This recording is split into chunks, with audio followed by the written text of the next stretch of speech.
Simple.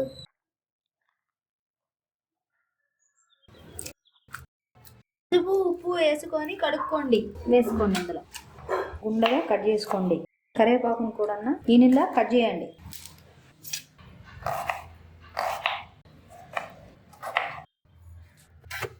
నూనె 3 స్పూన్లు వేసుకోండి. అర స్పూను జీలకర్ర, దాల్చిన చెక్క, లవంగాలు, ఏలుక, బిర్యానీ ఆకు, ఉల్లిపాయలు, పచ్చిమిర్చి రెడీ చేసుకున్నాం కదా, అది కరివేపాకు, అల్లం తెల్లది పేస్ట్, పసుపు కలర్ ఇచ్చేలాగా ఫ్రై చేసి టమాటో మగ్గనివ్వండి.